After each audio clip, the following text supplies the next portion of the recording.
What is up? Another day, another vlog. Ngayon, tutuloy lang natin yung build series saga natin dito sa EG natin. So yun, ang kulang natin dito is exhaust. Pagod na pagod na ako marinig yung mga nakakalansing sa ilalim nito, yung tagas nito, yung exhaust leak nito. So yan, hindi pa na matapos si Ria, uulitin nga natin yan. May mga papabuffing pa tayo dyan.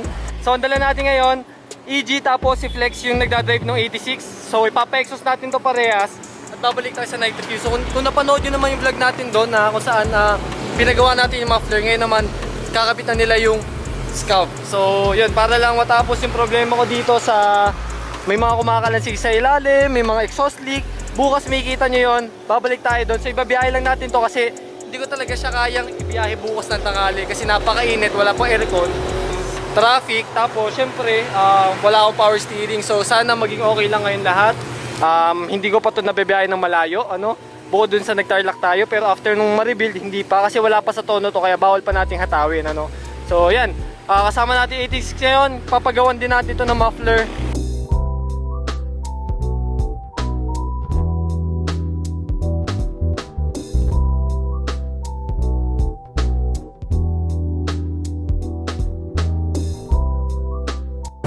Ayan, so nagpagas na ako, 1,000 yung kinarga ko, nangalahati naman kahit papaano. Okay naman yung gauge natin, okay naman yung temp natin. Yung manibela natin hindi na okay eh. Ako napapansin yung tagilid siya kasi hindi ko pa naayos nung hinigpitan natin yung G sa may baba, sa may steering column. Kasi nung last, bumigay siya guys, munti ka na ako mamatay talaga. Hindi natin na double check yun. So yun, tip ko yun sa mga lahat na nagbubuo, please. Higpitan ang dapat higpitan, huwag nang tamarin kasi baka may kalagyan tayo. So yan, convoy kami ni Flex, nasa likod ko siya.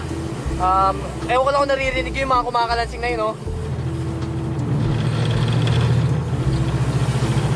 Yan ang gusto ko maayos. Nakaka-stress talaga. Ayun Kaya yun, sige, papasok na tayo sa Startol. Dire-diretso na to, pupuntang Cavite. Kaya yun, sana maging okay biyahe natin. Update ko na lang kayo, kaya yun, let's go.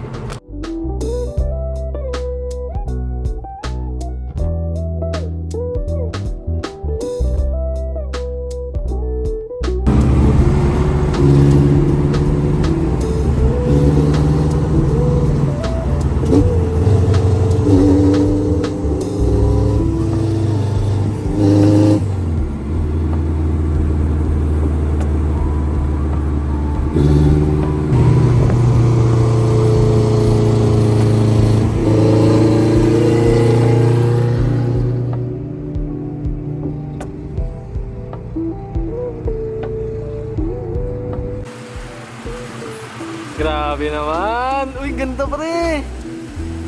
Ang ganda! Parang naka-stabilizer yan, par. Oo nga, Grabe, hindi ko na kailangan ng gimbal, Kailangan lang isang flex. Oo, par. Ako yung kaibigan ko, paano sumuporta? Grabe!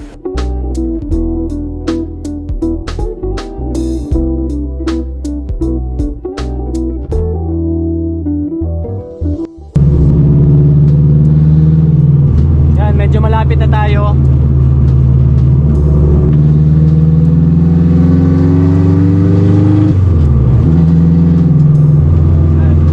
Marinig niya yung before niya na tunog. Ito yung before Normal driving lang to, around 2,000 RPM. So 2.5.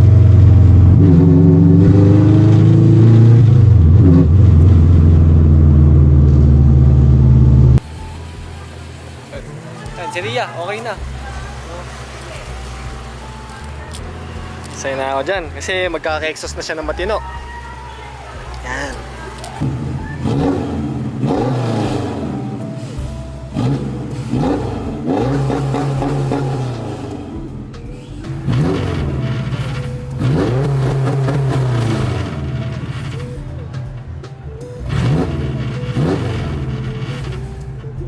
Gusto ko lang kayo bigyan ng comparison sa kung anong magiging tunog nito. So yan yung ngayon, naka 18 inch tayo na oval, tapos 4.1 na headers na Ninja. So yan, iikot naman natin sa labas.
So yun, babalik na lang tayo. Maraming salamat ulit kay Flex. You know, bukas di ko alam kung makakasama pa yun eh.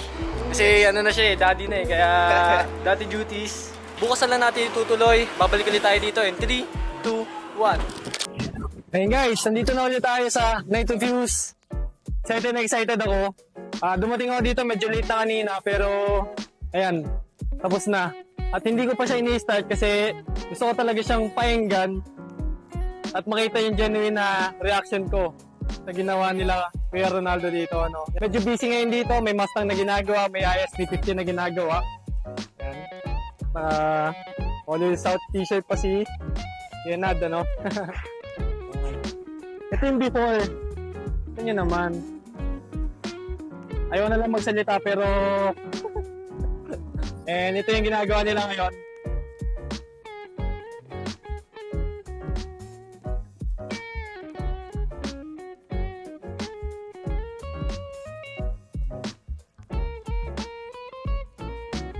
Pinupunasan na para walang mga stain na matitira, no? Hanggang sa mga clamp, barracks na muffler. Hindi pa namin to ini-start kasi nung pagkadating ko dito, sabi ko gusto ko talaga makita yung genuine na reaction ko kasi halos isang taon na mahigit nung ginagamit ko yung headers na luma pati yung muffler. At hindi ako masaya guys kasi talagang alam ko may ilalakas pa siya at may iaayos pa. Kaya ngayon dinala ko siya dito para yun, makorek. And kasi naman doon sa mga picture na sinend sa akin ni Kuya Nad kanina na kung saan naka-lifter pa siya, inayos nila lahat. Nilagyan ng rubber hanger para hindi masyado mag-vibrate. And ito yung bago nating headers, yung 4.1. So 4.1 pa rin yung headers natin, pero ayan na.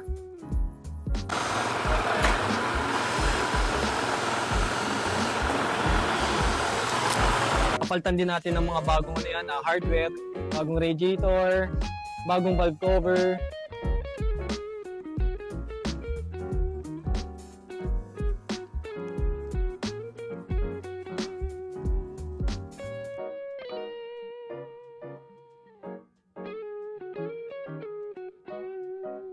So ngayon, oras na para i-check natin kung anong tunog ni Rhea. Excited na ako guys. So, yan. Tara!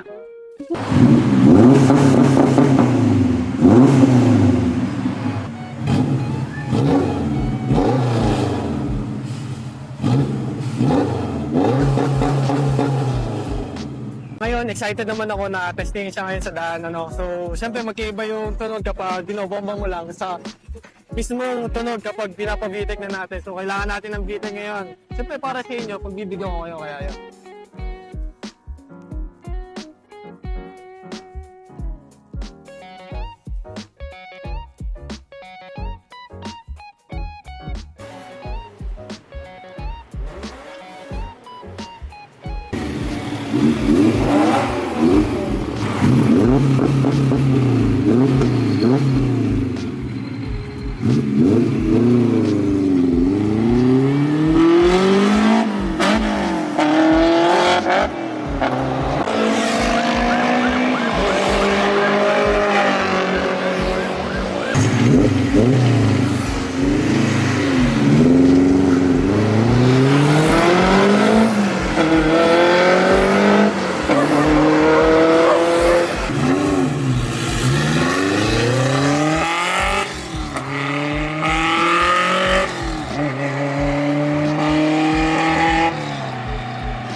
Dati kasi sukaw. Kasi may exhaust na tapos Ayun, bilis pa. Pumapasok.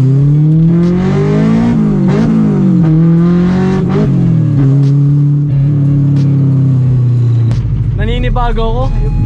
Ibang-iba yung tunog niya ngayon. Grabe. Sobrang saya, sobrang saya. Sobrang saya. Vitek!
Masayang-masaya ako sa naging resulta ng exhaust system natin. Maraming salamat kina Kuya Ronaldo at kina Kuya Wallen sa solid output at sa solid na work na ginawa nyo dito. And big shoutout din sa mga boys natin dyan, ano, sa mga gumagawa syempre.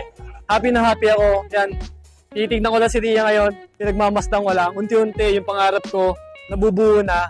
Unti-unti, tumatakbo na siya. Unti-unti, nababawasan yung problema natin. Yung checklist natin. Pero yung checklist natin, hindi na tatapos yan kasi syempre, kotse yan. Thank you guys.